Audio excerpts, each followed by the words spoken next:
Police वाले बोले कि कोई मदद नहीं कर पाऊंगा।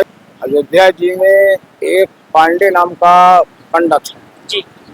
वो पंडा इन लोगों से बोला कि हम 150 रुपए में 7 मंदिर दिखाएं। अच्छा।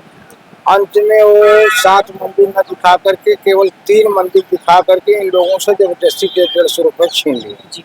यही हम लोगों को बहुत बड़ी खेद हुई। दोस्तों नमस्कार, मैं हूं तेज बहादुर कुंज और आप देख रहे हैं भारतीय द्वापर। दोस्तों, यह तीर्थयात्री हैं और तीर्थ यात्रा के दौरान ये तमाम प्रकार के विचारों को, सद्भावों को और उसकी जिन्हें जिंदगी में तलब थी उसको प्राप्त किए हुए हैं। हम उनसे जानने का प्रयास करेंगे कि वह भारत के किन किन स्थलों का वो भ्रमण किए हुए हैं और कहां से कैसे विचार एकत्रित किए हुए हैं, क्योंकि विचार से ही संसार का निर्माण हुआ है। और हम जानने का प्रयास करेंगे। आप कहाँ से आए हुए हैं? हम सिंगरौली जिले से आए। सिंगरौली से आए। तो कैसा लग रहा है यह यात्रा करके आपको? हमको बहुत अच्छा लगा। बहुत अच्छा लग रहा है। बहुत अच्छा लगा। आप कहाँ कहाँ यात्रा किए हुए हैं? किया गोकुला, मथुरा, अयोध्या। जी। तो आपको कोई दिक्कत हुई मथुरा में और कहीं पर? नहीं आपको कोई दिक्कत नहीं है। कोई दिक्कत नहीं हुई? जी। आपको बताइए कैसा रहा ये? ठीक है रहा, लेकिन वहाँ जो अयोध्या गए थे जी। तो टेम्पू वालों के लिए सरकार को ये चाहिए कि मतलब फिक्स रेट कर दे, हाँ। रसीद उसको मिले जी।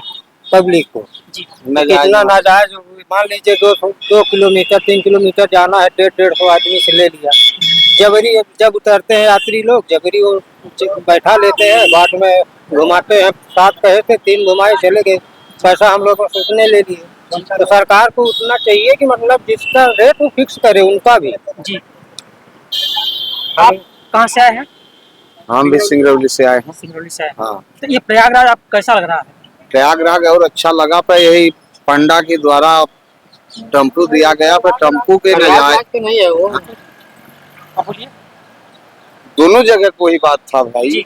कि टेम्पू के द्वारा लूट-फूट किए हो। जी। प्रयागराज में भी ऐसा? हाँ भाई, जानकारी नहीं था हम लोगों को। हम 1 किलोमीटर रहल तबो कि 2 किलोमीटर रहल तबो पर 300 कहीं 250 वो जबरदस्त से इसको। अच्छा, प्रयागराज में कौन सी ऐसी और व्यवस्था हो जाती थोड़ा और मजा आ जाता? और तो व्यवस्था करीब ठीक लगा हम लोगों की। जी। हाँ, व्यवस्था में कोई मतलब गड़बड़ी नहीं लगा। वैसे सरकार की जितना प्रयास हो सके उतना कर सकते हैं। जी। तो बहुत गड़बड़ नहीं लगा। जी। आप बताइए, आपको कैसा लगा जो है यात्रा के दौरान? कोई दिक्कत तो नहीं हुई? दिक्कत कुछ नहीं हुई। यात्री सब लेकर के, मैं एजेंट हूँ, जी। लेकर के आया था। अच्छा। लेकिन इनको गया, हम मथुरा गए, वृंदावन गए, नंदगांव गए, बरसाना गए, गोवर्धन गए। जी। हर जगह इनको घुमाया। जी। और घुमाने के बाद अयोध्या जी आए। अयोध्या जी में एक पांडे नाम का पंडा था। जी। वो पंडा इन लोगों से बोला कि हम 150 रुपए में 7 मंदिर दिखाएं। अच्छा। अंत में वो 7 मंदिर न दिखा करके केवल 3 मंदिर दिखा करके इन लोगों से जबरदस्ती 150 रुपए छीन लिए। जी।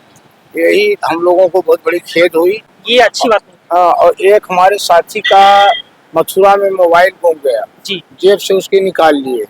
पुलिस वालों के पास पहुंचे। जी। पुलिस वाले बोले कि कोई मदद नहीं कर पाऊंगा, इसलिए कि मोबाइल सीधे वो बोल दिए कि हम मदद नहीं कर पाएंगे और मोबाइल नहीं मिल पाए।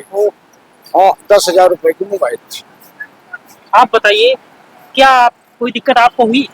दिक्कत था सर, मैं रामलला बैस MP सिंगरौली का हूँ। जी। वो मथुरा जी। मंदिर से मेरा मोबाइल जेब से निकाली गई और बहुत भीड़ में। फिर मैं पुलिस स्टेशन गया और सूचित किया, उसमें मेरा मदद पुलिस वाले कुछ नहीं किए। जी। आपका मोबाइल मेरा मोबाइल। दोस्तों, अभी आप लोगों ने देखा इनके साथ क्या हुआ। आप लोग देख सुन चुके होंगे, क्योंकि मोबाइल इस समय एक आधार है, क्योंकि वह अपने परिवार से उसी के सहारे वह सारी चीजों को, दुख दर्द को वह शेयर करते हैं आपस में, लेकिन उनके पास है ही नहीं। इस प्रकार की असुविधा का उन्हें सामना करना पड़ा। हम और लोगों से हम जानने का प्रयास करेंगे कि अब आप बताइए, आप कहाँ से आए हुए हैं? सिंगरौली जैसा है। आप बताइए कि मध्य प्रदेश में भी बीजेपी की सरकार है, यहाँ भी सरकार है योगी जी, क्या इन दोनों में अंतर है? अंतर नहीं है, यहाँ पर्यटन स्थान है आपके यूपी नहीं नहीं, जैसे वहाँ की शासन व्यवस्था और यहाँ की शासन व्यवस्था, आप सरकार दोनों चीजों को देख रहे हैं, तो सरकार आपको ठीक- लग रहा होगा कौन सी व्यवस्था इनमें अच्छी है, उनमें थोड़ा मंद है, और या उसमें ऐसी है क्या है? नहीं, सरकार की व्यवस्था बढ़िया है सर। सरकार की व्यवस्था में यहाँ एमपी में कमी है, ना यहाँ यूपी में कमी है। जी कमी जो यहाँ पंडा लोग रहते हैं, जी, कहाँ पर? ऑटो वाले हैं, अच्छा, इनका- पंडा कहाँ के पंडा? वही अयोध्या जी के। अयोध्या के पंडा। हाँ, उनका कोई रेट सूची नहीं है, न कोई रिक्शा वाले का है, न कोई पंडों का है। 1.5 किलोमीटर अपने घरों में मंदिर बनवा अपने घरों में मंदिर को घरों में मंदिर बनवा करके ऑटो वालों से बोलते हैं, तो ले जाकर वहीं छोड़ते हैं। हम लोग देहात के आदमी हाँ। हैं, इतना नॉलेज रहता नहीं है, असली मंदिर में ऐसी जगह हमको नहीं दिखाया जाता है।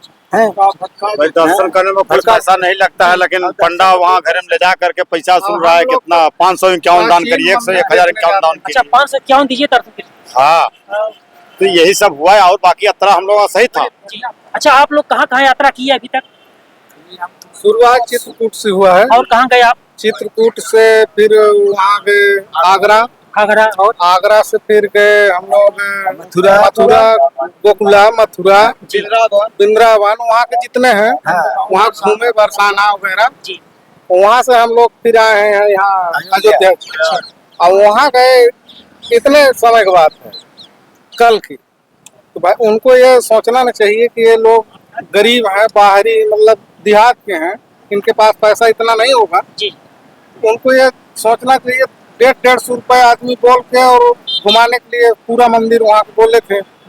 और हम लोग 2-3 मंदिर घूमे और रात हो गया और बोले का बंद हो गया। तो भाई उनको किराया कम न करना चाहिए। 150 रुपए आदमी तो ले रहे हैं जबरदस्ती, तो उनको 50 हम लोग मना रहे थे, आप लोग 100 रुपए ले लो। पंडा 1-1.5-2 किलोमीटर चले हो तो मतलब 100 रुपए ले लो एक आदमी पर, जी लेकिन एक नहीं माना, तो 150 रुपए प्रति आदमी पर के अब दिए हम लोग। जी। अच्छा, आप लोग जहाँ टहले हुए हैं, सबसे अच्छी व्यवस्था कहाँ की लगी आपको? सबसे अच्छी व्यवस्था, अच्छी व्यवस्था प्रयाग का है। सबसे अच्छी व्यवस्था यहाँ लगी आपको, और- जितना घूम चुके हैं आप?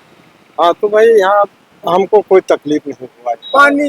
पानी का व्यवस्था चाहिए वही सही था, चाहे हर जगह वहाँ भी सही है। लेकिन सबसे अच्छी व्यवस्था कहाँ आपको लगे- देखने को मिली? व्यवस्था हम लोग गोकुल में? गोकुल में भी व्यवस्था सही है। गोकुल में अच्छी व्यवस्था पंडा किया, पंडा के हाँ। द्वारा हम लोग रहने को कोई व्यवस्था दिया। कोई हमको कष्ट नहीं दिया गया। कष्ट नहीं दिया गया, आराम से हम लोग घूमे भागे और आनंद आया। दोस्तों, अभी आप लोगों ने देखा कि ये तीर्थ यात्रा के दौरान इन यात्रियों को किस किस प्रकार की यातनाओं से सामना करना पड़ा, और यह यातनाएं आर्थिक तौर पर थी और मानसिक तौर पर थी। अगर इस प्रकार से सरकार में अगर यह गतिविधियां चल रही हैं, तो यह देश के लिए और हमारे तीर्थयात्रियों के लिए यह अशुभ है। ऐसे संदर्भ में सरकार से निवेदन है कि इनके विचारों पर अमल किया जाए, ताकि इनकी समस्याओं का निराकरण हो सके। और इसी प्रकार से आप भारतीय द्वापर चैनल को आप देखते रहिए, सजग बनिए। जय हिंद,